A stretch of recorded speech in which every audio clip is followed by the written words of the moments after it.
ఈ అధ్యాయాలన్నీ కూడా సంసోను కొరకు రాయబడినవి. 13వ అధ్యాయం సంసోను యొక్క జననం, తల్లిదండ్రుల యొక్క దర్శనం. 14వ అధ్యాయంలో సంసోను యొక్క వివాహం. 15వ అధ్యాయంలో సంసోను భార్య మామగారి యొక్క మరణం. అదే 15వ అధ్యాయంలో ఫిలిస్తీన్లతో ఆయనకు ఘోరమైన యుద్ధం, సంసోను ప్రార్థన. 16వ అధ్యాయంలో సంసోను ఒక వేశ్య దగ్గరికి పోవడం. అదే అధ్యాయంలో డెలీలాను కలుసుకోవడం. 16వ అధ్యాయంలోని చివరి వచనాల్లో సంసోను ఆఖరి ప్రార్థన, మరణం రెండూ జరిగిపోయి. హల్లెలూయా. ఇవన్నీ కూడా సంసోను జీవిత చరిత్ర. అతడు పుట్టక ముందే దేవుని దూత వచ్చి కొన్ని విధానాల్లో అతన్ని పెంచమని చెప్పారు. అంటే అతని తలకు క్షౌరం చేయించకూడదు, కొన్ని ప్రత్యేకమైన విధానాల్లో అతడు పెరగాలి అని తల్లిదండ్రులకు దేవుని దూత 13వ అధ్యాయంలో చెప్పారు. ఆ బిడ్డ ఏమవుతాడా అని కూడా అదే అధ్యాయంలో వారు చెప్పారు. అతడు పెరిగి పెద్దవాడయ్యాక ఫిలిస్తీన్ల చేతిలో నుండి లేక శత్రువుల చేతిలో నుండి ఇశ్రాయేలీలను అతడు విడిపిస్తాడనే మాట మనకు 13లో కనిపిస్తుంది. 13వ అధ్యాయంలో సంసోను ఎదిగిన తర్వాత తిమ్నాత్ అనే ఊరికి అతడు వెళ్ళాడు. ఆ ఊరికి వెళుతుండగా ఒక స్థలం వచ్చింది. అది ద్రాక్ష తోటల ప్రాంతం. ఆ స్థలం వచ్చినప్పుడు ఒక సింహం, కొదమ సింహం ఆయన మీదకి వచ్చింది. అప్పుడు సంసోను మీదకి దేవుని ఆత్మ దిగిరాగా అని రాశారు. ఎవరి మీదకి? సంసోను పైకి దేవుని ఆత్మ బలముగా దిగగా సంసోను మేక పిల్లను చీల్చినట్లు సింహాన్ని చీల్చాడని రాశారు. అలా సంసోను అక్కడ నుండి బయలుదేరి ఆయన ఒక వివాహం కోసం వాళ్ళ తల్లిదండ్రులతో మాట్లాడుతున్నాడు. నేను ఫిలిస్తీన్ల అమ్మాయిని చూశాను, ఆ అమ్మాయిని నాకు పెళ్లి చేయండి అని అడిగాడు. అందుకు వాళ్ళ తల్లిదండ్రులు వద్దన్నారు. మన ప్రాంతాల్లో మన ఇశ్రాయేలీల్లో పిల్లలు ఉన్నారు కదా, అలా ఫిలిస్తీన్ల పిల్లలు దేనికి అని అంటే అతడు ఒకే మాట చెప్పాడు, ఆమె నాకు ఇష్టమైంది అని అన్నాడు. ఏమన్నాడు? ఆమె నాకు ఇష్టమైంది కనుక ఆమె నాకు ఇచ్చి పెళ్లి చేయండి అనే మాటలు 14లో 3-4 వచనాల్లో మనకు కనబడుతుంది. ఆమె నాకు ఇచ్చి పెళ్లి చేయండి అని అడిగాడు. ఆ తర్వాత సంసోను కొదమ సింహాన్ని చంపడం అనేది మనం విన్నాము. అలా క్రిందకు వచ్చాక మొత్తానికి ఆ వివాహం అనేది జరిగింది. ఆ వివాహం జరిగింది. ఆ ప్రాంతాల్లో పెళ్లి కొడుకు తరపున 30 మందిని తోడుగా ఇస్తారు. ఎంతమందిని? 30 మందిని తోడుగా ఇస్తారు. అది ఫిలిస్తీన్ల ఆచారం కావచ్చు. పెళ్లి కూతురుకు సంబంధించి పెళ్లి కొడుక్కి 30 మంది స్నేహితులు ఇచ్చారు. అంటే పెళ్లి కూతురి యొక్క అన్నదమ్ముల్లాగా. మరి పెళ్లి కొడుకు ఏమవుతారు? బావమరుదుల. హల్లెలూయా చెప్పు. 30 మంది బావమరుదుల్లాగా వీళ్ళనిచ్చారు. వీళ్ళనిచ్చినప్పుడు ఆ ప్రాంతాల్లో పెళ్ళి 7 రోజులు జరిగేది. ఇప్పుడు పెళ్ళి గంటలో అయిపోద్ది. హల్లెలూయా. 7 రోజులు భోజనాలే. ఆ 7 రోజుల్లో సంసోను ఒక పొడుపు కథ వేశాడు. దాన్ని విప్పుడు కథ అని ఇక్కడ రాశారు. ఆ పొడుపు కథ ఏమని వేశాడంటే 11వ వచనంలో 14లో ఆయన ఒక పొడుపు కథ వేశాడు. ఒకసారి చూడండి. కాగా అతడు బలమైన దానిలో నుండి తీపి వచ్చెను, తిను దానిలో నుండి తిండి వచ్చెను. Praise the Lord. అంటే ఆయన సింహాన్ని చంపాడు. మరలా అదే దారిలో వచ్చినప్పుడు ఆ సింహం చీల్చాడు గనుక ఆ సింహపు కడుపులో తేనెటీగలు తేనె పట్టు పెట్టి, నేను చీల్చిన సింహం ఎలా ఉందో ఒకసారి చూసి వస్తానని వెళ్ళాడు. చూస్తే అందులో తేనె పట్టు ఉంది. ఆయన ఆ పట్టు దాన్ని కొంత తీశాడు. ఆయన తిన్నాడు. వాళ్ళ అమ్మగారికి నాన్నగారికి కూడా ఇచ్చాడు. ఒకవేళ వాళ్ళ అమ్మగారికి నాన్నగారికి అది చచ్చిపోయిన సింహపు కడుపులో తీసినదంటే వాళ్ళు తినకపోను. సంసోను ఎలాంటి వాడంటే ఏ విషయము చెప్పడు. ఏం చేయడు? ఏ విషయాన్ని తల్లికి చెప్పడు, తండ్రికి చెప్పడు. ఆయన మనస్సు అలాంటి. ఇప్పుడు ఆయన సింహాన్ని చంపినట్లు కూడా తల్లిదండ్రులకు చెప్పలేదు. సింహం కడుపులో తేనె పట్టు తీసి తిన్నట్టు కూడా అదే వాళ్ళకి ఇచ్చినట్టు కూడా చెప్పలేదు. అంటే ఇప్పుడు ఏమనుకోవాలి సంసోనుకి? ఒకవేళ సింహం లాక్కెళ్ళిపోతే ఇక చెప్పడానికి ఏమీ ఉండదు. ఇలా దేవుడు నాకు సహాయం చేశారు అని కూడా వాళ్ళ తల్లిదండ్రులకి అతడు చెప్పలేదు. కానీ ఒకటి మాత్రమే చెప్పాడు, నాకు ఫిలిస్తీన్ల అమ్మాయి నచ్చింది, ఆమెనిచ్చి నాకు పెళ్లి చేయమని మాత్రమే చెప్పాడు. హల్లెలూయా. ఆ తర్వాత అతడు ఈ పొడుపు కథ వేశాడు. వివాహం అయిపోయింది, 7 రోజులు జరుగుతుంది విందు. ఈ పొడుపు కథ వాళ్ళెవరూ చెప్పలేకపోయారు. పైగా అందులో కొంత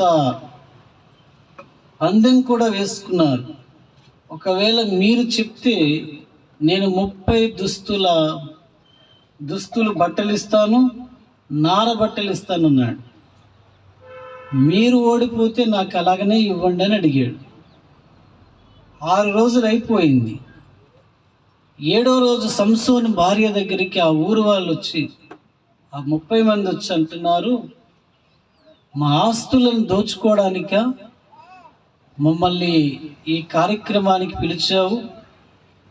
నీ భర్త పొడుపు కథ వేశాడు, దాని భావం మాకు తెలియదు.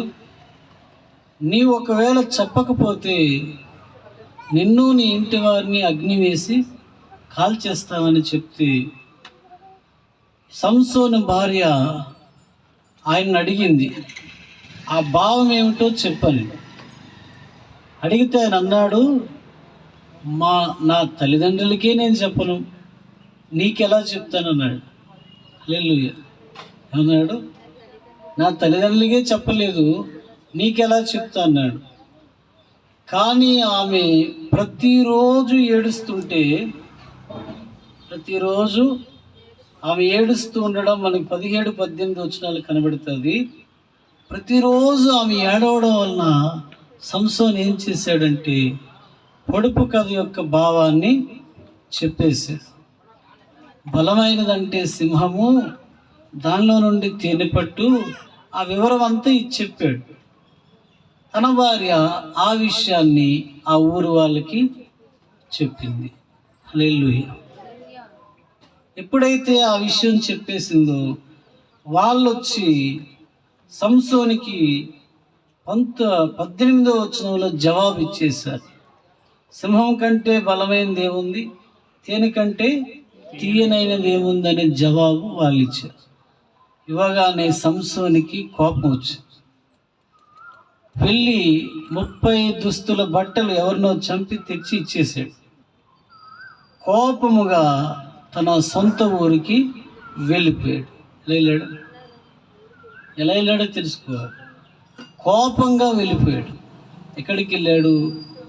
తన సొంత ఊరికి వెళ్ళిపోయాడు. ఈలోగా సంసోనికి స్నేహితులుగా ఎంతమంది ఇవ్వబడ్డారంటే 30 మంది. అందులో ఒకడికి సంసోను భార్యనిచ్చి పెళ్లి చేశారు. వెంటనే సంసోను కొన్ని రోజుల తర్వాత మరలా భార్యను చూడడానికి మేకపిల్ల పట్టుకొని 15వ అధ్యాయంలో బయలుదేరాడు.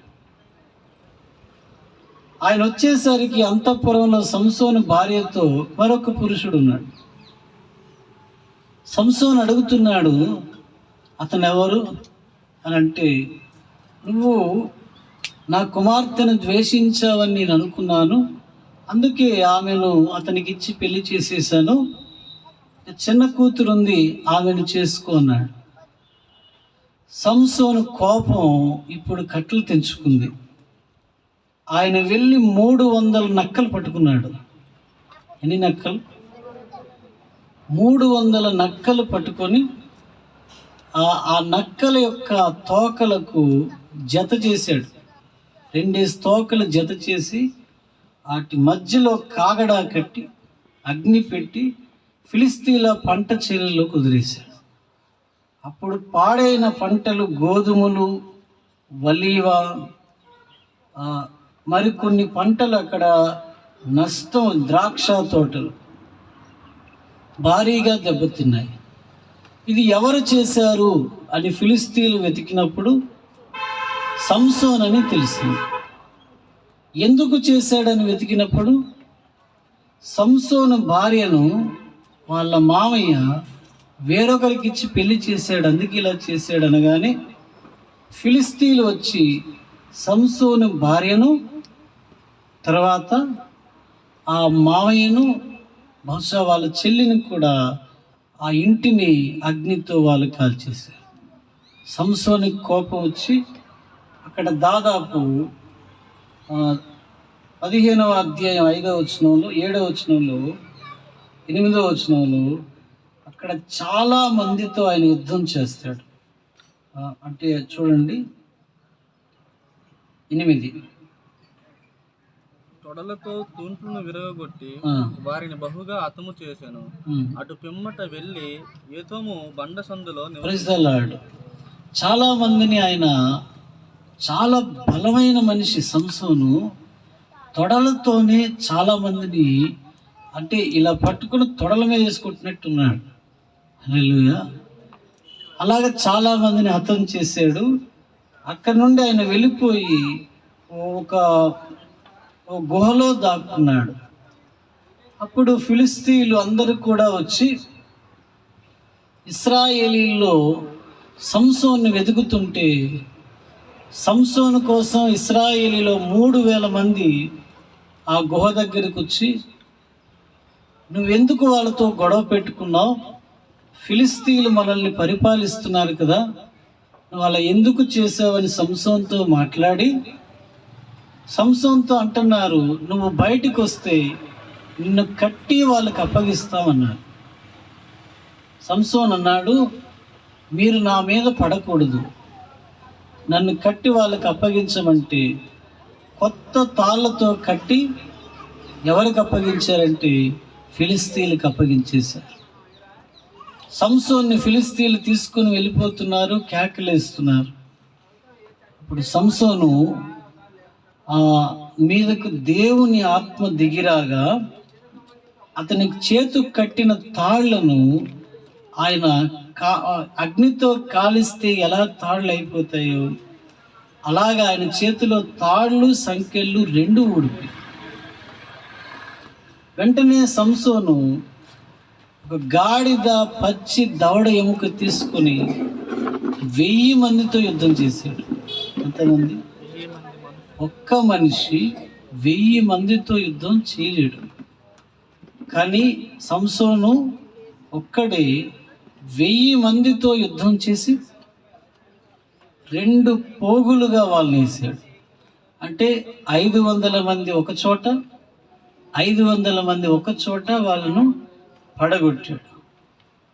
అప్పుడు సంసోను చేసిన ప్రార్థన 15వ అధ్యాయం ఆఖరి 3 వచనాల్లో ఉంటుంది. ఇంతమందిని నేను చంపిన తర్వాత దాహానికి చచ్చిపోతున్నాను, నాకు నీళ్లు కావాలని అడగగానే ఆశ్చర్యంగా దేవుడు అక్కడ ఉన్న ఒక గుంటను, ఒక చిన్నది ఆయన తెరిచి అతని దాహానికి నీళ్ళు ఇచ్చారు. హల్లెలూయా. ఇక్కడ వరకు మీరు విన్నారు, చాలా అలసిపోయారు కూడా. చేతులు ఎత్తు. హల్లెలూయా. 16 నుండి ఆయన కాలాలు పూర్తిగా మారిపోతాయి. అంటే వాడుక భాషలోనూ లేక పెద్దలనే మాట సంసోను వరపుత్రుడులాగా ఇవ్వబడ్డాడని అంటారు. మనం పుట్టేటప్పుడు ముందుగా మన తల్లిదండ్రులకి దేవదూత చెప్పారేంటి? ఇక్కడ ఎవరైనా పుడుతుండగా అలాంటివి లేదు కనుకనే మనం ఇలాగైపోయాం. హల్లెలూయా చెప్పండి. మీరు ఆలోచించండి, ఒక గొప్ప దైవజనుడు ఉన్నాడు హైదరాబాదులో. ఆయన చనిపోయారు. ఆయన పుట్టినప్పుడు ఒక వ్యక్తి వచ్చి అన్నాడట, ఒక గెడ్డం పెట్టుకుని ఒక ఆయన వచ్చి, అప్పటికి వాళ్ళు అందరూ కూడా ఒక ఉన్నత కుటుంబస్తులు, యేసు ప్రభు అంటే తెలియని వాళ్ళు. ఆ ఇంటికి వచ్చి ఆయన అన్నాడు, ఇగో ఈ పుట్టిన అబ్బాయి గొప్పవాడు అవుతాడు, అయితే అనేకులను దేవుని తట్టు త్రిప్పుతాడు ఇతను అని చెప్పి వెళ్ళిపోయారట.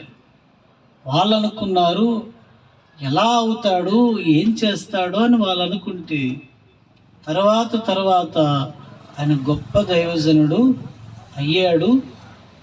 ఆ కుటుంబాన్ని ఇంకా చాలా వ్యక్తులను ఆయన రక్షించాడు. అంటే పుట్టక మునుపు ఎవరి కొరకు ఇలా కొద్ది మందే ఉంటారు, అలా చెప్పబడిన వాళ్ళు. హల్లెలూయా.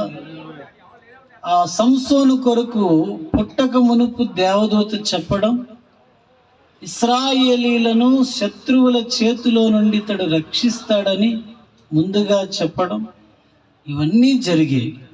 ఆ తర్వాతే సంసోను జన్మించాడు. సంసోను తన జీవిత కాలంలో ప్రార్థనలు ఎన్నిసార్లు చేశాడంటే, దేవునికి చెప్పండి, 2 సార్లు చేశాడు. ఎన్నిసార్లు? 1 దాహం వేసినప్పుడు, 2 ఆఖరిగా చనిపోతున్నప్పుడు. ఆ 2 సార్లే దేవునికి అతడు. మీలో అలాంటి వాళ్ళు ఎవరైనా ఉన్నారా? హల్లెలూయా. అన్నం తిన్నప్పుడు, పడుకున్నప్పుడే ప్రార్థన చేసే వాళ్ళు ఎవరైనా ఉన్నారా? మీరు ఆలోచించండి. సంసోను తన జీవిత కాలంలో 2 సార్లు దేవునికి అతడు ప్రార్థన చేశాడు. సంసోను బలం ఎలాంటిదంటే, 16వ అధ్యాయం మొదటి 2 వచనాల్లో పట్టణపు గుమ్మాలను, అంటే ద్వారబంధం తలుపులు కూడా భుజాన్ని ఎత్తుకొని వెళ్ళిపోయాడట. ఏం చేశాడు? ఆ తలుపులు వేసేస్తే తలుపులు తీయడం అవ్వదని వాటిని లాగి భుజం మీద పెట్టుకొని ఒక కొండల మీద పడి వెళ్ళిపోయాడు. ఇది ఎలాంటి బలమో అనిపిస్తుంది. హల్లెలూయా. ఇక మన అంత బలాన్ని దేవుడు ఆయనకు ప్రసాదించారు. మరి అయితే ఆ బలమైన వ్యక్తి తన జీవితాన్ని ఎలా మార్చుకున్నాడో కూడా మనకు తెలుస్తుంది. మీరు ఆలోచించండి. ఆ సంసోనుకు దేవుడిచ్చిన వరాలు సామాన్యమైనవి కాదు. మనము ప్రతిదానికి భయపడుతూ ఉంటే సంసోను సింహానికి కూడా భయపడలేదు. హల్లెలూయా. దానిని మేకపిల్ల చీల్చినట్లు చీల్చాడంటే దేవుడు ఎంతటి బలాన్ని ఆయనకు ఇచ్చాడు. Praise the Lord. ఒకప్పుడు ఒక బాక్సింగ్ అనేది జరిగింది, దాదాపు చాలా సంవత్సరాల క్రితం. మైక్ టైసన్ అనే ఒక అతను ఉండేవాడు, సింహబలుడని పిలిచేవారు అతన్ని. అతనికి ఎదురు ఎవరు వచ్చేవారు కాదు. ఆ తర్వాత ఆయన ఎదుర్కోవడానికి హోలీఫీల్డ్ అని ఒక ఆయన వచ్చాడు. అతను టైసన్ని గెలుస్తుంటే టైసన్ ఓటమి భరించలేక ఆయన చెవు కరిశాడు. ఏం చేశాడు? ఆయన చెవిని కరిశాడు. అది పెద్ద న్యూస్ అయిపోయింది. అంటే ఓటమిని భరించలేక. అప్పటి వరకు టైసన్కి తిరగలేదు. కానీ ఈ ఫీల్డ్ ఎప్పుడు వచ్చాడో అతడు ఓడిపోయాడు. ఆ దినాల్లో సంసోనుకు ఎదురు వచ్చే వారికి ఎవరూ లేరు. అంతటి బలమైన వ్యక్తిగా దేవుడు చేశారు. ఈటెలు, ఖడ్గాలు, బాణములు, శిరస్థానము అన్నీ ఉన్న 1000 మందిని ఆయన దేంతో కుట్టాడంటే పచ్చి దవడ, గాడిద దవడ ఎముకతో. ఎలాంటి విజయతో చూడండి. అది రాజుల కాలం. హల్లెలూయా. బాగా ఆలోచిస్తే 100 మంది ఒకసారి పడిపోతే ఆగిపోతాడు సంసోను. 500 మంది కప్పేవచ్చు ఆయన్ని. కానీ ఎలా చేయగలిగాడు యుద్ధం? రాశారు, దేవుని ఆత్మ సహాయం ఉందని రాశారు. హల్లెలూయా. ఈ వైపు నుండి ఆయన యుద్ధం చేస్తుంటే ఈ వైపు నుండి 500 మంది వచ్చేవచ్చు. కానీ ఆయన పక్కన దేవుని సహాయం ఉండడం వలన ఎవరు ఆయన మీదకు రాలేకపోయారు. అలా ఎంతమందిని జయించాడంటే 1000 మంది. అతని ఎదురుగా నిలబడగలిగిన ఫిలిస్తీయుడు లేడు, ఫిలిస్తీ సర్దార్లు కూడా లేరు. ఆయన 300 నక్కలు పట్టుకున్నాడు. ఎన్ని నక్కలు? 300. మనకి కుక్కలంటేనే భయం. హల్లెలూయా చెప్పు. ఆయన ఎన్ని పట్టుకున్నాడు? నక్క పట్టుకోవడం ప్రమాదమే, కానీ 300 నక్కలు పట్టుకున్నాడు. అది పట్టుకోవడం తర్వాత విషయం, వాటిని కట్టడం మనం ఆలోచించాలి. అవి కడుతుండగా ఎలా ఊరుకుంటాయి? అవి అరుస్తాయి, దాడి చేస్తాయి. అయితే సంసోను బలమైన వాడని ముందే చెప్పారు కదా. మరి ఏం చేశాడో వాటికి మనకు తెలియదు. కానీ తోకలకు ముడివేసి అగ్ని కట్టి పంపించేశాడు. ఇక్కడ మళ్ళా సంసోను యొక్క బలం మనకు తెలిసింది. ఆ రోజు ఫిలిస్తీన్లు వచ్చినప్పుడు ఆయన వాళ్ళ నరాలు బలహీనమయ్యేలా యుద్ధం చేసినట్టు రాశారు. ఇంత సంసోను. చివరికి సంసోన్ని బంధించడానికి వాళ్ళు అడిగారు, ఇతని రహస్యం ఏమిటి? ఇతని బల రహస్యం ఏమిటి? ఎలాగ ఇతన్ని మనం పట్టుకోవాలని అడిగారు. అడిగితే సంసోను 16వ అధ్యాయంలో చాలాసార్లు అబద్ధాలు చెప్పాడు. నన్ను చువ్వలతో కడితే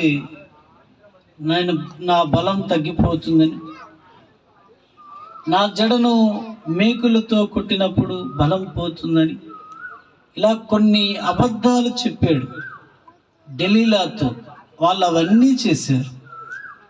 కానీ ఆయన వాటిని తెంపుకొని వెళ్ళిపోయేవాడు.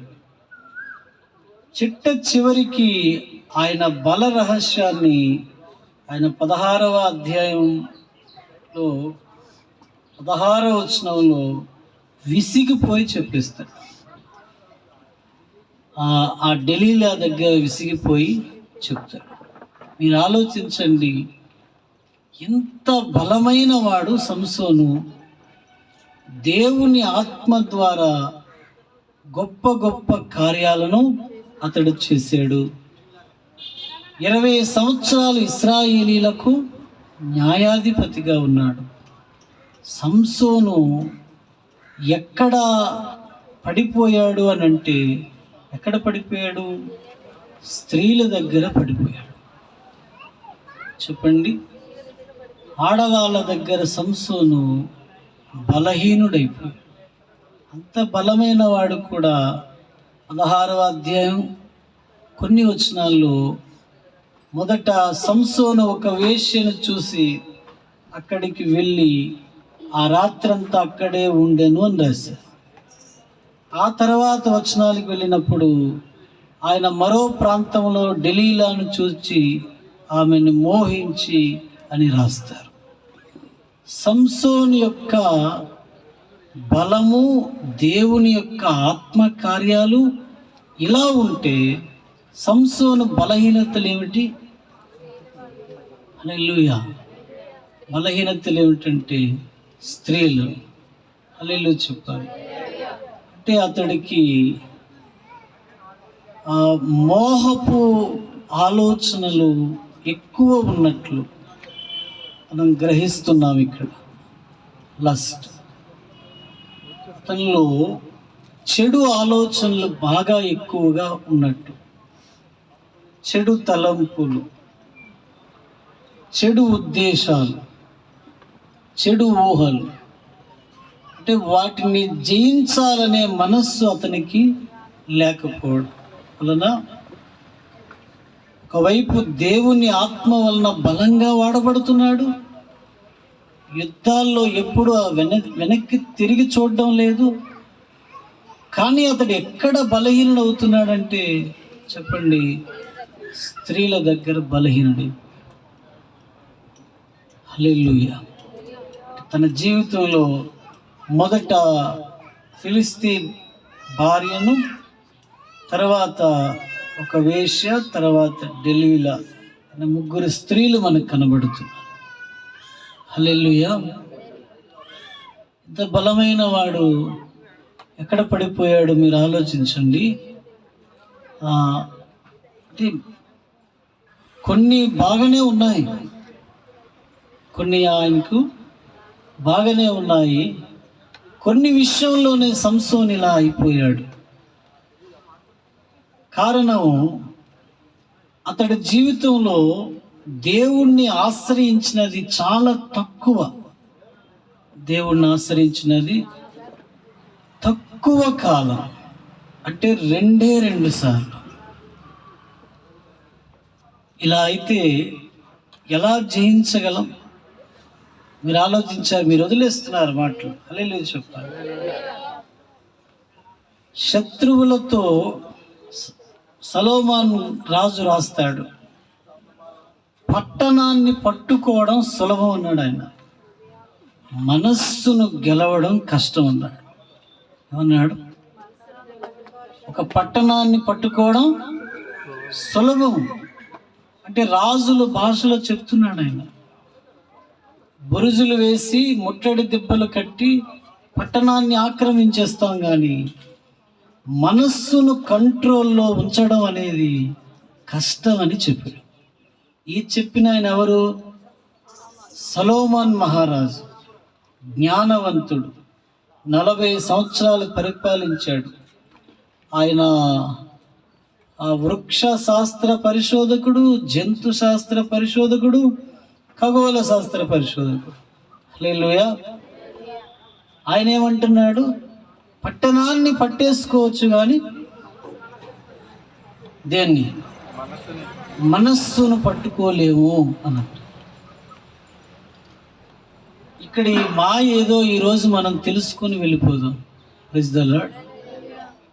అంతవరకు దేవుని పనులు చేస్తాడు సంసోను, కానీ ఒక స్త్రీ అలా వెళితే ఆమె వెంట వెళ్ళిపోతాడు. అంటే మనస్సు కంట్రోల్ చేసుకునే సామర్థ్యం ఎవరికి లేదు? సంసోనికి లేదు. హల్లెలూయా. మీకు చిన్న పందెం పెట్టొచ్చు, ఫోన్కి మీకు ఒకరోజు దూరం పెడదాం. హల్లెలూయా. చచ్చిపోతారేమో. దేవునికి స్తోత్రం. అతడు దేవుని కార్యాలు ఎన్నైనా చేస్తాడు. ఫిలిస్తీన్లు 30,000 మంది వచ్చినా 3,00,000 మంది వచ్చినా జయిస్తాడు. కానీ అతని ముందు ఎవరైనా స్త్రీ నడిచి వెళ్తే మనస్సు కంట్రోల్లో పెట్టుకోలేక అలా వెళ్ళిపోతాడంతే. అది ఆయనకున్న చాలా బలహీనత. దానిని బట్టి సంసోను తనకున్న గౌరవాన్ని, విలువను, ఆయన వరాలను కూడా ఆయన ఒక స్థానంలో పెట్టుకోలేకపోయాడు. హల్లెలూయా. దేవుడు సంసోను ఎలా చనిపోయాడంటే, ఆయన ఎక్కడ బంధించారు అంటే సంసోను డెలీలా తొడ మీద పడుకున్నప్పుడు బంధించారట. సంసోను డెలీలా తొడల మీద పడుకున్నప్పుడు అతన్ని బంధించారని రాశాడు. అంటే ఎక్కడ దొరికాడంటే ఆయన అక్కడే దొరికాడు. వెంటనే కళ్ళు పొడి చేశారు ఫిలిస్తీన్లు. ఆయన తీసుకువెళ్ళి బంధించేశారు. ఆయన 16వ అధ్యాయం ఆఖరి వచనాల్లో 27లో 28లో ఆయన మాట్లాడుతూ, ఈ ఒక్కసారి నన్ను జ్ఞాపకం చేసుకో ప్రభువా అని ప్రార్థన చేస్తాడు. ఫిలిస్తీన్ల మీద నేను పగ తీర్చుకుంటాను, ఒక్కసారి నన్ను జ్ఞాపకం చేసుకో అని అడుగుతాడు. హల్లెలూయా. పరిస్థితి అప్పుడే ఫిలిస్తీన్ల సర్దార్లు ఆ గుడి అంతా చాలా వేల మందితో నిండి ఉంటారు. సంసోను చూచి అందరూ ఆనందిస్తారు. ఎందుకంటే సంసోను యొక్క కాలంలో ఎవరికీ నెమ్మది లేదు. ఆ ఫిలిస్తీన్లకు సంసోను దొరికాడు అన్నందుకు వాళ్ళు సంతోషిస్తే ఆ యొక్క గుడిలో ఉన్న సర్దార్లను, ప్రజలను అందరినీ ఒక్కసారి నాశనం చేయడానికి ఆఖరి ప్రార్థన సంసోను చేస్తున్నాడు. తను కళ్ళు లేవు గనుక అలా తడుముకుంటూ 2 స్తంభాల దగ్గరికి వెళ్ళి తనను పట్టుకున్న వాడితో అడుగుతున్నారు, ఈ గుడికి ఆధారమైన స్తంభాల దగ్గర నన్ను ఆనుకోని అని అడిగాడు. హల్లెలూయా. అప్పుడు మరలా ఆయన ఎంతో బలాన్ని తెచ్చుకొని ఆ 2 స్తంభాలను ఇలా చేతులతో తోసి వాళ్ళతో పాటు ఆయన కూడా చనిపోయాడు. గొప్ప వ్యక్తి, అంటే గొప్ప బలమైన మనిషి ఇలా అయిపోయాడు.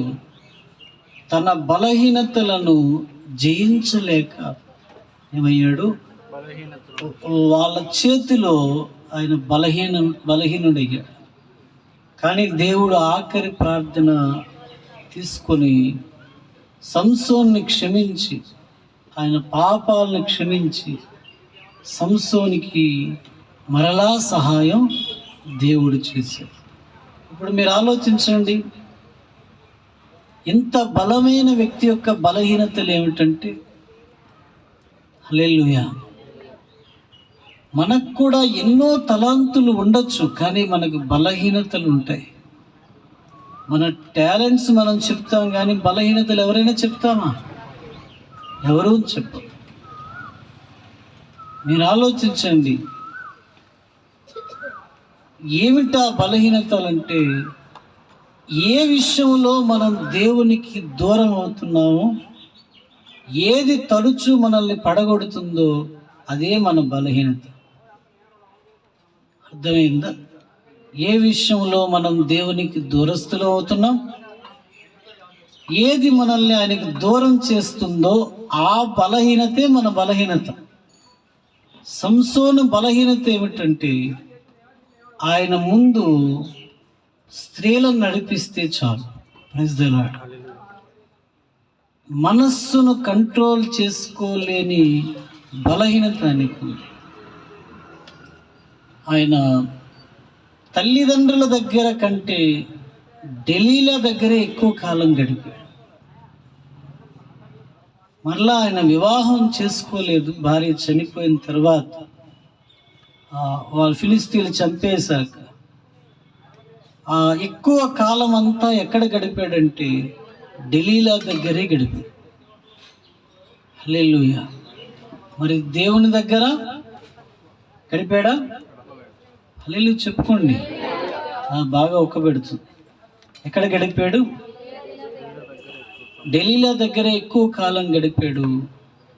మరి అతడు ఇశ్రాయేలీల దేవుడు గూర్చి ఎరిగిన వాడే కానీ ఏనాడు ప్రార్థన చేయడం, ఆయన దగ్గరికి వెళ్ళడం, లేక మిస్పా లేక సిలోహు అక్కడున్న ప్రార్థనల దగ్గరికి వెళ్ళడం అవేవి ఈ సంసోనుకు తెలియదు. మీరు ఆలోచించండి, మనం సేవిస్తున్న దేవుడు పరిశుద్ధుడు అని రాయబడి. ఆయన ఎవరు? కామ క్రోధ లోభ మోహ మదమత్సరాలు లేని పరిశుద్ధుడైన దేవుడు అతడు. ఆయన పరిశుద్ధుడు గనుక మనకు అలా ఉండే సహాయం ఆయన చేయగలడు. ఆయన మనలాగే పాపం చేసిన వాడైతే మనకు ఆ సహాయం ఆయన చేయలేడు. పేతురు పత్రికలో రాశారు, నేను పరిశుద్ధుడనై ఉన్న ప్రకారం మీరును పరిశుద్ధులై ఉండే సహాయం దేవుడు మనకు చేస్తారు. అయితే దీనిలో మనం ఒప్పుకోవాలి. ఏం చేయాలి? దీనికి ఒప్పుకోవాలి. హల్లెలూయా చెప్పారా?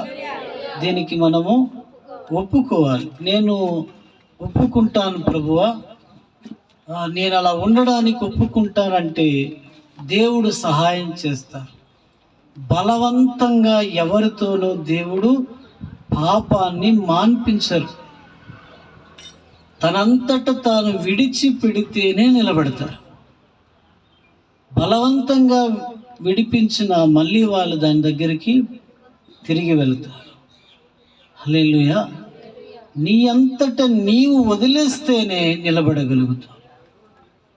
ఇప్పుడు సంసోను దేవుని దగ్గరికి వెళ్ళని వాడు కనుక తరచూ ఆయన సహాయాన్ని అడగని వాడు. ఏదో బలం ఉంది, దేవుని ఆత్మ మాటిమాటికి తన మీదకి వస్తుంది, బాగుంది అనుకున్నాడే తప్ప ఆయన నేను అడగాలి, నాలో కొన్ని బలహీనతలు ఉన్నాయి, కొన్ని లోపాలు ఉన్నాయని అతడికి అనిపించలేదు. హల్లెలూయా. ఆ మత్తులో ఉన్నవారికి అనిపిస్తుందా? పాపపు మత్తులో ఉన్నవారు ఎవరికైనా ఏమైనా అనిపిస్తుందా? హల్లెలూయా. వాకింగ్కి ఒక అబ్బాయి వస్తాడు, ఒక కుర్రాడు వస్తాడు, వాకింగ్కి వస్తుంటాడు. అతని చేతిలో మొబైల్ ఉంటుంది, చూసుకొని వాకింగ్ చేస్తాడు. నేను అనుకుంటాను హైవే రోడ్లో మళ్ళీ నడుస్తాడు వాడు. చూసుకొనే చేస్తుంటాడు. ఎక్కడైనా ఎప్పుడైనా దొరికిపోతాడేమో, ఏ రాయి తన్నుకొనైనా పడిపోతాడేమో. అంటే మీరు ఆలోచించండి, ఆ అలవాటు నుండి అతడు మరలుకోలేకపోతున్నాడు. అలవాటు నుండి ఇప్పుడు మీలో కూడా కొందరు ఇప్పుడు 1000 మందికి వంట చేసేస్తారు, కానీ రాత్రి సీరియల్ మానేమంటే హల్లెలూయా చూపు. అది మీ బలహీనత. హల్లెలూయా. 1000 మందికి వంటలు చేస్తారు కానీ అది మానలేవు. నువ్వు సంవత్సరం చెల్లి అయి ఉండొచ్చు. హల్లెలూయా చెప్పు. ఒక్కొక్కరికి ఒక్కొక్క ప్రాబ్లమ్స్ ఉన్నాయి. అయితే సంసోను తన జీవితంలో పూర్తిగా పోయింది. ఆ రోజుల్లో ప్రజలకు దేవుని వాక్యములు అందుబాటులో లేవు. హల్లెలూయా. అందుబాటులో లేవు. ధర్మశాస్త్రం చెప్పేవారు మరి శత్రువులు పాలన కిందకి వెళ్ళిపోయాక వాళ్ళకు స్వేచ్ఛ లేదు. మీరు ఆలోచించండి. ఆ బలహీనత వలన సంసోను తనకు ఇంకా కాలం ఉంది, పనిచేసే కాలం ఉంది. కానీ ముందే అతడు లోకాన్ని ఎలా చనిపోతున్నాడంటే ఒక వీరుడిలాగా కాకుండా, సంసోన్ని ఎవరు అప్పగించారంటే ఒక స్త్రీ అప్పగించినట్లు రాసింది. సంసోన్ ఎక్కడ పట్టుకున్నారు అని అంటే స్త్రీల యొక్క తొడల దగ్గర అతన్ని బంధించారు. హల్లెలూయా. దానికి అతడు ఏమయ్యాడు? బానిస అయిపోయాడు. దానికి అతడు బానిస అయ్యాడు. సంసోను ఎవరికి బానిస అయ్యాడు? స్త్రీలకు బానిస. మనలో ఇప్పుడు ఈ గుడారాల్లో ఉన్న వాళ్ళు ఎవరెవరు దేనికి బానిసలో వాళ్ళకే తెలుసు. ఎవరెవరు? కొందరు ఆటలకు బానిసలు, కొందరు తిరగడానికి బానిసలు, కొందరు ఫోన్లకు బానిసలు, కొందరు కైనీలకి బానిసలు, చెడు వ్యసనాలకి బానిసలు, సినిమాలకు కొందరు బానిసలు. హల్లెలూయా. సంసోను ఎవరికి? మీరు ఎందుకు అడుగుతున్నానంటే మీకు తెలుసు ఆ విషయం, చెప్పండి. స్త్రీలకు. మనలో ఎవరెవరో దేనికి బానిసలుగా ఉన్నామో అది దేవుడికే తెలుసు. తర్వాత ఎవరికి తెలుసు? నీకు తెలుసు. హల్లెలూయా. ఈ బానిసత్వం నుండి విడుదల కోరకపోతే, ఈ బానిసత్వం నుండి విడుదల కోరకపోతే మనం ఏమవుతామంటే మన ఆత్మ నశిస్తుంది. మన ఆత్మ నశిస్తుంది. ఒక అతనికి చేతిలో అన్నం ముద్ద పెడితే అతడు ఆ ముద్దను నోటికి అందించకుండా మోచేతిని నాకుతున్నాడు. ఏం చేస్తున్నాడు?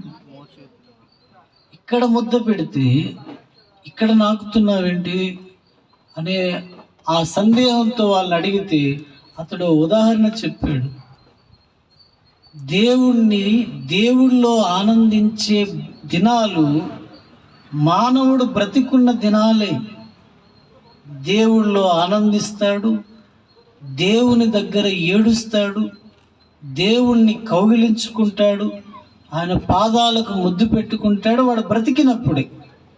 అంటే ఇప్పుడు మనం జీవిస్తున్నాం, ఇప్పుడే అది చేయగలం. చచ్చిపోయాక అవి మరి చేయలేము. అయితే అతడు మోచేతి నాకుతున్నాడంటే అర్థం ఏమిటంటే అతడు దేవుణ్ణి అనుభవించలేకపోతున్నాడు, సృజించిన దేవుణ్ణిలో ఆనందించలేకపోతున్నాడు. కానరాని చీకటి అంటే దేవునిలో ఆనందించని వాళ్ళు కళ్ళు పొడుచుకున్న కానరాని చీకట్లో ఉంటారని అంటారు. అంటే భయంకరమైన చీకటికి ఏం కనబడదు. దేవుణ్ణి సమీపించలేని వాళ్ళు అటువంటి చీకట్లో ఉంటారని రాశారు. ఇప్పుడు సంసోను అలా వాటికి బానిసగా ఉన్నాడు, స్త్రీలకు. మరి ఈరోజు క్రైస్తవులు రకరకాల వాటికి బానిసలుగా ఉన్నారు. కొందరు నిద్రకు. హల్లెలూయా చెప్పు. దేనికి బానిసలు? ఎంత చెమటున్నా, ఎంత ఉక్కబోసినా. హల్లెలూయా. కొందరు నిద్రకు బానిసలు. మరికొందరు ప్రయాణాలకు బానిసలు, మరికొందరు స్నేహితులకు, సహవాసాలకు. ఇలా దేవుడు ఈరోజు మనతో చెప్తున్న మాటలు జాగ్రత్తగా మీరు వినండి. సంసోను విడుదల పొందలేదు గనుక అతడు దేవుళ్ళో ఏ సంతోషాన్ని పొందలేదు. దావీదు దేవునిలో ఆనందించినట్లు సంసోను ఎక్కడ ఆనందించాడు? అసలు ఏమీ లేదు. దావీదు రాజు, సంసోను న్యాయాధిపతి. రాజైన దావీదు 7 మార్లు దేవునితో సంభాషించేవాడు. బలమైన వ్యక్తి అయిన సంసోనుకు అసలు ఆ సంభాషణే లేదు. ఆ సంభాషణే లేదు. హల్లెలూయా. ఎప్పుడూ మత్తులోనే బ్రతికాడు. మీకు తెలియదు, వ్యామోహపు ఆత్మ అనేది చాలా బలమైంది. అది మనుషులను అలా తిప్పుతూనే ఉంటుంది. ఆ ఆత్మకి సంసోని బానిసైపోయాడు. మీరు ఆలోచించండి, ఫోన్లో ఓ అపవిత్రమైన దృశ్యం నువ్వు చూసావు, మరలా చూడనని నువ్వు అనుకుంటావు, కానీ అది మరుసటి రోజుకి మళ్ళీ అది నేను సిద్ధం చేస్తా. మరలా నేను మానేస్తున్నాను అనుకుంటావు, కానీ మళ్ళా నీకు ఒక 2 వారాల తర్వాత మళ్ళీ సిద్ధం చేస్తా. హల్లెలూయా. అది నిన్ను దానికి బానిసగా చేసుకుంటుంది. ఈరోజు మనం వాడుకునే వస్తువులు మనకు యజమానులుగా మారాయి. మనకవి యజమానులుగా మారాయి. హల్లెలూయా చెప్పారా? ఇప్పుడు ఎవరెవరు దేనికి బానిసలుగా ఉన్నారు, యథార్థంగా దేవుని ఎదుట ఒప్పుకొని ఇక్కడ నుండి వెళ్ళదు. ఎవరెవరు దేనికి బానిసలుగా ఉన్నామనేది మనం దేవుని ఎదుట ఒప్పుకోవాలి. హల్లెలూయా. చెడు ఆలోచనలు, చెడు తలంపులు, చెడు ఉద్దేశాలు, చెడు ఊహలకు మనుషులు బానిసలుగా ఉంటున్నారు. కళలకు కూడా, అపవిత్రమైన కళలకు బానిసలుగా ఉంటున్నారు. హల్లెలూయా. అక్రమ సంబంధాలకు, జారత్వములకు, వ్యభిచారములకు మనుషులు బానిసలుగా ఉంటున్నారు. హల్లెలూయా చెప్పారు. మీరు ఆలోచించండి, ఈరోజు మనుషులు దేవునికి దాసులుగాను దాసురాండ్లుగాను ఉండడం లేదు. ఈ లోకంలో ఉన్న వాటికి బానిసలుగా ఉంటున్నారు. బానిస అంటే మీకు అర్థమైందా? ఇక వారికి స్వతంత్రము లేదు. ఏమి లేదు, వారికి స్వాతంత్ర్యము లేదు. ఇక వాళ్ళు బ్రతికినంత కాలం అవే వాళ్ళను పరిపాలన చేస్తాయి. ఏం చేస్తాయి? ఇంత ఒక్క వాతావరణంలో దేవుడు మనల్ని పెట్టి వినమన్న దేవునికి స్తోత్రం. నీకు చల్లగాలి వస్తే వింటావంటావా? హల్లెలూయా చెప్పు. ఇలాంటి వేడి వాతావరణంలో పెట్టి వినండి అంటున్నారు. మీరు ఆలోచించండి, దేవుడు అంటున్నారు రకరకాలుగా మనం బానిసలం, స్వతంత్రం లేని వారిగా ఉన్నాం. ఒకడు పాపం చేసిన ఎడల వాడు పాపానికి బానిస అని రాయబడి. ఇప్పుడు ఏం చేద్దాం?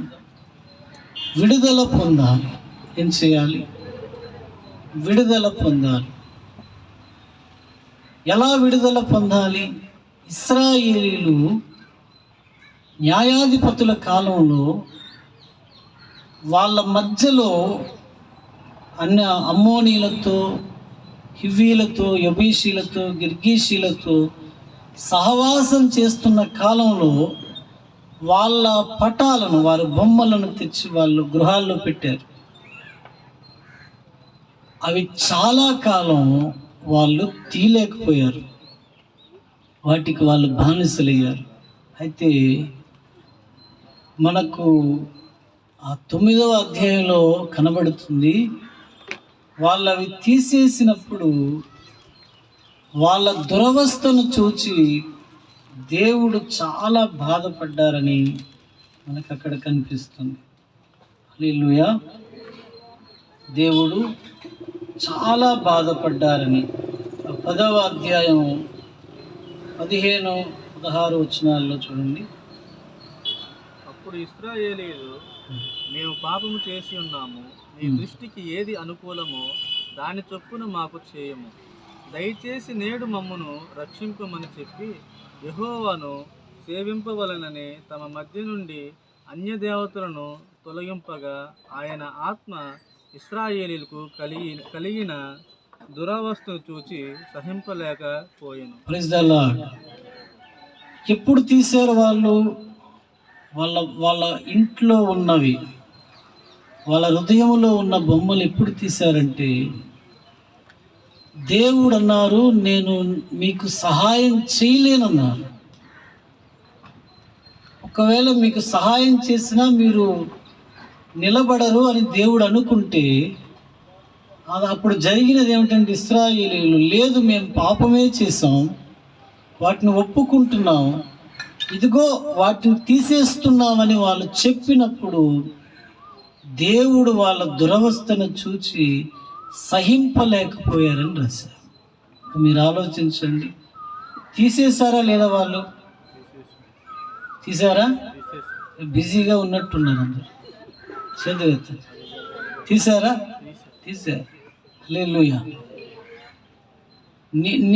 నీ విషయంలో దేవుడు ఎప్పుడు కలుగు చేసుకుంటారు? నీకు ఎప్పుడు దేవుని సహాయం అందుతుందంటే, ముందు నీ ఇంటిలో ఉన్నవన్నీ, అంటే సినిమాలకు సంబంధించినవి ఆపే, సీరియల్కు సంబంధించినవి ఆపు, అపవిత్రమైనవి ఆపు. ఏవి నీకు దేవునికి దూరం చేస్తున్నాయి వాటిని ఆపితే దేవుడు నీ దురవస్థను చూచి సహాయపడతారు. తీయరు మనుషులు, ఏం చేయరు, ఇష్టపడరు, వదులుకోరు. వాక్యం వింటారు, దేవుని మాటలు వింటారు, వాక్యం భలే బాగుందని అంటారు, కానీ మనస్సు మార్చుకోరు, వాళ్ళను వాళ్ళు దిద్దుకోరు. ఎవరైనా అడిగితే ఏమంటారు? చాలా బాగా చెప్పారంట, బాగా చెప్పారని కూడా అంటారు, కానీ వాళ్ళు ఏమాత్రము దిద్దుకోరు. దిద్దుబాటు లేని ఆ పొలము రాళ్ల పొలమే కదా. దిద్దుబాటు లేని ఆ పొలము అది త్రోవ పక్క పొలమే కదా, అది ముండ్ల నేలే కదా, మంచి నేల కాదు. మంచి నేలలో వేసే విత్తనాలు త్వరగా అభివృద్ధి చెందుతాయని రాశారు. అంటే దేవుడు మాటలు విని నేను ఆ ప్రకారం ఉండాలని అనుకునే మనస్సు ఎవరికి వస్తుందో వాళ్ళలో ఫలవంతమైన ఆ పంట వస్తుందని దేవుడు అన్నాడు. మీకు అర్థమైందా? నేను విన్నాను, ఇక ఇలా ఉండాలనుకుంటున్నాను అనేటప్పుడు వాళ్ళలో ఏమొస్తుంది? మార్పు వస్తుంది. దేవుని మాటలు విన్నాను, నేను సిగరెట్ మానేస్తున్నాను. దేవుని మాటలు విన్నాను, సినిమాలు మానేస్తున్నాను అని అంటే హల్లెలూయా.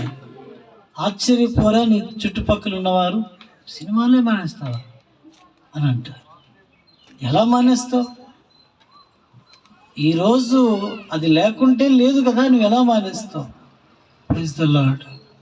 దేవుడు అంటున్నారు, ఆయన మాటలు విన్నాను, ఇది మంచిది కాదని తెలుసుకున్నాను గనుక ఇక ఇది విడిచిపెడుతున్నాను.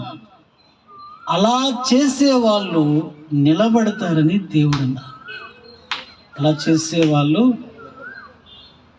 క్షమించి ప్రభువా వదిలేస్తానులేండి, క్షమించిన ఆయన మానేస్తాను, నిజాన్ని ఆయన మానేస్తాను, ఒకసారి క్షమించిన ఆయన రేపు ఎల్లుండి చూసి అవతలనాడు ఈ ఏం ప్రార్థనలేండి, గాలి వాన ప్రార్థనలు. హల్లెలూయా. ఎలా ఉండాలి నిర్ణయం? నిర్ణయము బలంగా ఉంటేనే బ్రతుకులు కట్టబడతాయి. నిర్ణయం బలంగా లేనప్పుడు జీవన విధానాలు కట్టబడవు. నిర్ణయం ఎలా ఉండాలి? ఎంతో బలంగా ఉండాలి. నేను ఇది వదిలేస్తున్నాను, నేను ఇది మానుకుంటున్నాను. 16 సంవత్సరాల వయసులో వాటికి దూరంగా వెళ్ళిపోయాను, ఆకర్షింపబడ్డాను, మళ్ళీ వెళ్ళాను, మరలా వదిలేశాను, మరి వాటి జోలికి పోలేదు. దేవుడు ఏంటంటే ఒక్కసారి వదిలేసిన దాని వైపు తిరగొద్దంటారు. ఏమంటారు? ఒకవేళ తిరిగితే పేర్లు మారుతాయి. ఏం మారుతాయి?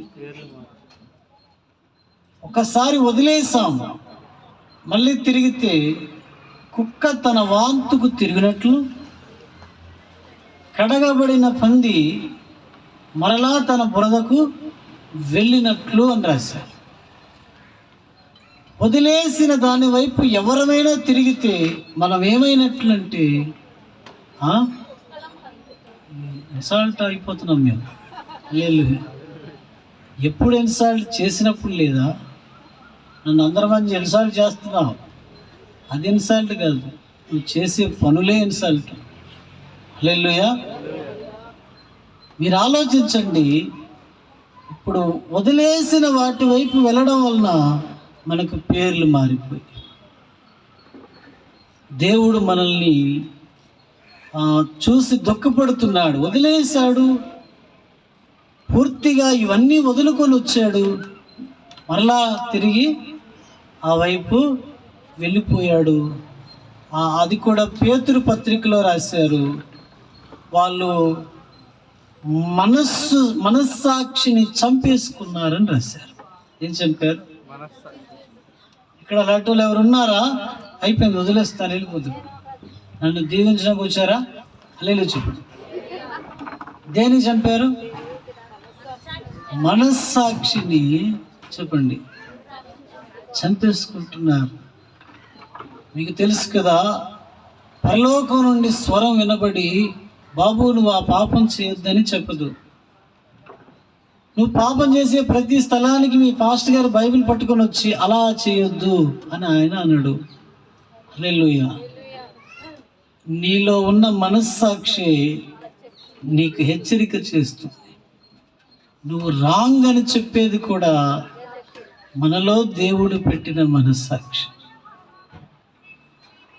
ఈ మనస్సాక్షి మనల్ని ఏం చేస్తుందంటే, నువ్వు రాంగ్, నువ్వు సరిగ్గా లేవు, నువ్వు సరైన పనులు చేయట్లేదని ఇక్కడ చెప్తున్నా, మనం దాన్ని గొంతు పట్టుకున్నట్టు మనస్సాక్షి యొక్క గద్దింపులను ఆపేసి ముందుకు వెళతాం. చూడండి, కఠినమవుతాం. హల్లెలూయా. సముద్రపు ఒడ్డునున్న రాళ్లను కెరటాలు కరిగిస్తాయేమో కానీ మానవ హృదయాన్ని బద్దలు చేసే శక్తి భూమి మీద దేనికి ఉందండి? హల్లెలూయా. ఆ వాటర్ తగిలి ఆ రాయినా అరుగుతుంది కానీ సహోదరుడా సహోదరి నీవు మాత్రం అరగవు. హల్లెలూయా చెప్పు. నీ రాయి ఎలాంటిది, కానీ ముఖం ఎలాంటిది?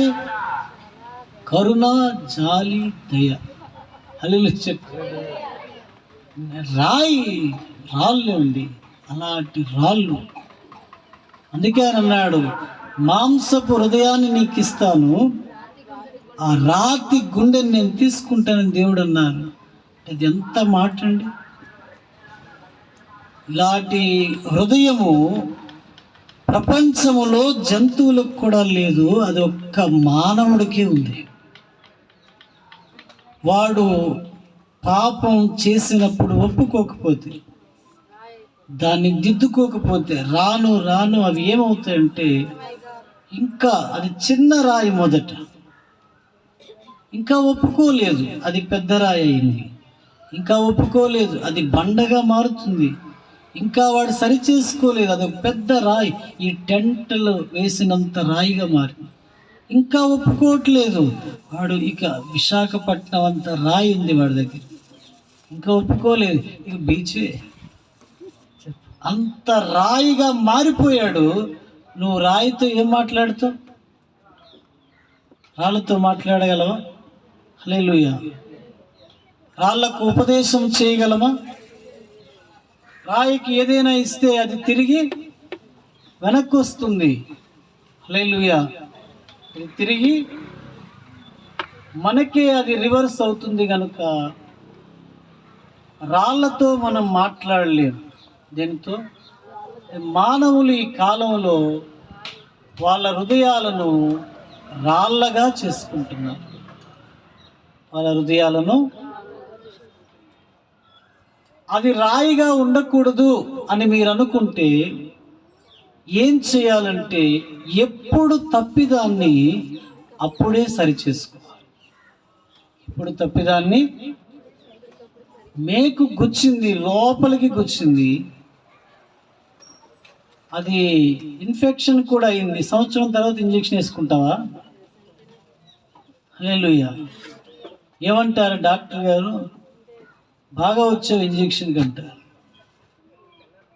అంటే నీకు ఇన్ఫెక్షన్ అయిపోతుంది. అది ఇక అవి పెరుగుతాయి తప్ప తరగవు. అవి బాగా పెద్దవయ్యాక నీతో సామాన్యమైన మనిషి కూడా మాట్లాడలేడు. నువ్వు రాయి అయిపోతే అమ్మ మాటలు నీకు, నాన్న మాటలు, సేవకుల మాటలు, దేవుని మాటలు వెర్రిగా వినిపిస్తాయి. ఎవరి మాటలు నీకు చెప్పేవెళ్ళి అని అంట. అదేమిటి? అది రాయి. ఎక్కువ మాట్లాడకని కూడా అంటాం. ఎక్కువ మాట్లాడకు. అదేమిటి? అది రాయి. ఇక్కడ నుండి వెళ్ళవని కూడా అడుగుతాం. నన్ను డిస్టర్బెన్స్ చేయకంటాం. ఇంగ్లీష్ రాకపోయినా ఆ 2 పదాలు వచ్చు కదా. హల్లెలూయా. నన్ను డిస్టర్బెన్స్ చేయకో అని అంటాం. హల్లెలూయా. రాళ్ళు అయిపోయాక ఈ మాటలు తప్ప వేరే మాటలు మన దగ్గర రావు. అదే మెత్తని గుండె గలవాడికి చెప్పండి, నువ్వు అలా చేస్తున్నావంటే సారీ అండి, తప్పయింది, అలా చేయను అంటాడు. మెత్తని గుండె గలవాడు 1 డేలో తన పరిస్థితులు మార్చుకుంటాడు. ఒక్కరోజే. మరుసటి రోజుకి మరలా దేవుని పాదాల దగ్గర నిలబెడతాడు. కానీ రాళ్ళు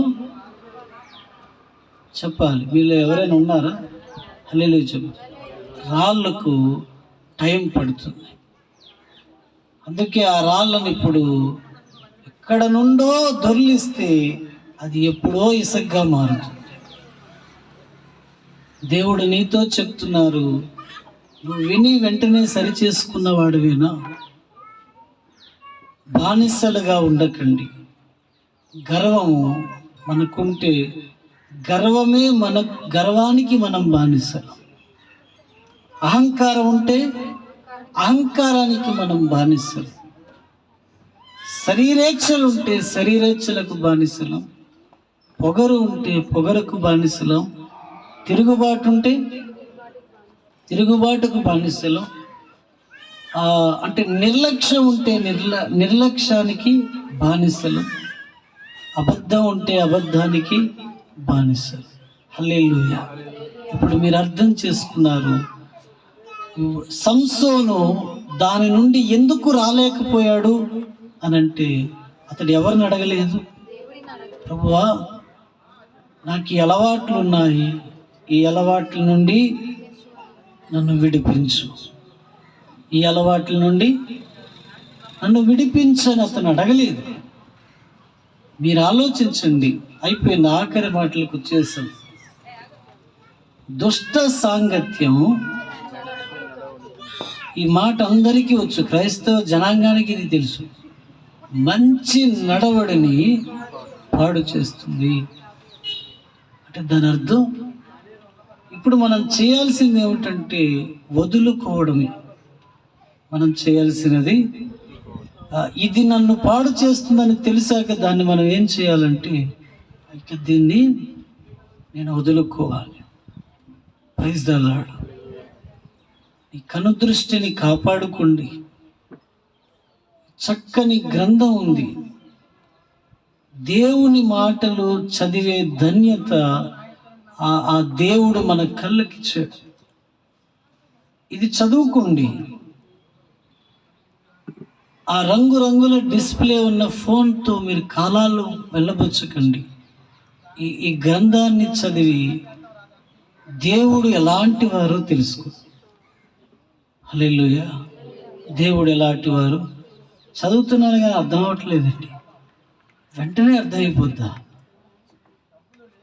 16 సంవత్సరాల వయసులో మొదలు పెడితే 22 సంవత్సరాలకి ఇప్పుడు అది అర్థం అవ్వడం మొదలైంది. హల్లెలూయా. ఓపికతో చేయాలి. ఏ పనైనా సహనంతో ఓపికతో చేస్తే అది నీకు జుంటె తేనె దారల కంటే మధురంగా మారుతుంది. హల్లెలూయా. ఇప్పుడు ఒక్కొక్క బానిసత్వం నుండి ఆరంభంలో మీరు దేవునిలో ఎలా ఉన్నారో ఇప్పుడు కూడా అలాగే ఉండండి. అప్పుడు మా ఉద్యోగం ఏంటనుకున్నాం? అగ్గే. మరి ఇప్పుడేమి? బుగ్గే. హల్లెలూయా. మీ మాటలు అలాగే ఉన్నాయి, నీ బ్రతుకు అలాగే ఉంది. హల్లెలూయా. అప్పుడు అగ్గి అట, ఇప్పుడు బుగ్గి అట. అలా మారుతాయా? ఆరంభం ఎలా ఉన్నదో దానికంటే అంతము బలంగా ఉండాలంటాడు దేవుడు. కార్య ఆరంభం కంటే. హల్లెలూయా. నువ్వు ఆరంభంలో దేవుని సన్నిధిలో అన్నీ చేసిన వాడివైతే ఇప్పుడు ఎంతో ముఖ్యమైన వ్యక్తిగా ఉండగలుగుతాం. కానీ లేదు, మనం ఎన్నో వాటికి బానిసలం. ఇద్దరు యజమానులకు దాసుడిగా ఉండగలమా? ఇటు ప్రభువుకి అటు సినిమాకి ఎవడండి దాసుడిగా ఉండగలడు? అందుకు మీరు ఆలోచించి ఏ ఏ బానిసత్వంలో ఉన్నా వాటి నుండి విడుదల పొందడానికి ఒక ప్రార్థన చేసుకో. ప్రభువా, నన్ను విడిపించు, నన్ను మీకు దాసునిగా చెయ్యి. నేను చాలా అలవాట్లలో ఉన్నాను, చెడు వ్యసనాల్లో ఉన్నాను, చెడు అలవాట్లలో ఉన్నాను. ప్రభు, నన్ను దయచేసి విడిపించు. ఒక ఆల్కహాల్ కోసం చెప్తున్నారు, అది డైజెషన్ సిస్టమ్నే పాడు చేస్తుందట. ప్రభువా, నన్ను విడిపించు, చాలా వాటికి నేను బానిసనైపోయాను. సంసోను ఎప్పుడెప్పుడు ప్రార్థన చేశాడు? దాహం వేసినప్పుడు. మీరు ఎప్పుడు చేస్తారు? కడుపు నొప్పి వచ్చినప్పుడు. అసలు మాట్లాడలేదు, చేస్తాను ప్రార్థన. హల్లెలూయా. ఎంత వినయ విధేయతలురా నీకు. హల్లెలూయా చెప్పు. నీకు కష్టం వస్తేనే దేవునికి ప్రార్థన చేస్తావా? సంసోనికి బాగా దాహం వేసింది, అప్పుడే చేశాడు అంతే. ఆ తర్వాత ప్రార్థన, నీళ్ళు తాగేసాడు, మళ్ళీ వెళ్ళిపోయాడు. ఎక్కడికి? గర్ల్ ఫ్రెండ్ దగ్గరికి. దాహం వేసింది, నీళ్ళు తాగాడు, గర్ల్ ఫ్రెండ్ దగ్గరికి వెళ్ళిపోయాడు. హల్లెలూయా. అంటే అవసరానికి ఎవరు కావాలి? దేవుడు. మీరు కూడా అంతే. సూటిగా దేవుడు చెప్తున్నారు, మన అవసరానికి ఆయన వెతికేది. అలా అయితే అది చాలా ప్రమాదకరం. మనం దేవుణ్ణి ఎల్లప్పుడూ వెతకాలని బైబిల్ చెబుతుంది. అనుదినము బైబిల్ మూసేస్తున్నాను, మీకు ధైర్యం వస్తుంది. ఎలా అనుదినము దేవుణ్ణి వెతకాలని ప్రభువు చెప్తున్నారు. అనుదినం ఈ సంవత్సరం 2 సార్లు వెతికాడు. ఎప్పుడు చచ్చిపోయేటప్పుడు, మరలా ఇప్పుడు కాసేపట్లో చనిపోతున్నాను అనగా ఆ టైంలో ఎవరండి ప్రార్థన చేయరు?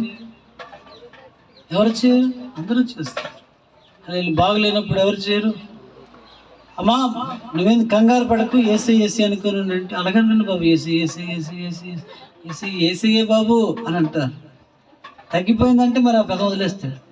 ఇంకెందుకు ఆ పదం? హల్లెలూయా. నా నామమును వ్యర్థంగా ఉచ్చరించొద్దు, పవిత్రమైన పదాలతో పలకొద్దు, దాన్ని సరిగ్గా వాడుకో అని దేవుడు అన్నాడు. హల్లెలూయా చెప్పారా? ఇప్పుడు మీరేమంటారు? సంసోన్లాగైతే మనం ఏమీ జయించలేదు.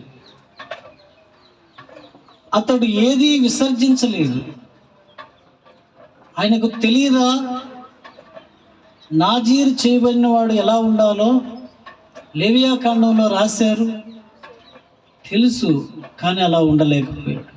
తెలియదా? తెలుసు, కానీ ఉండలేకపోయాడు. ఇప్పుడు క్రైస్తవులు ఏమేమి చేయాలి, ఏం చేయకూడదు నీకు తెలీదా? నీకు తెలుసు, కానీ ఏం చేయలేదు.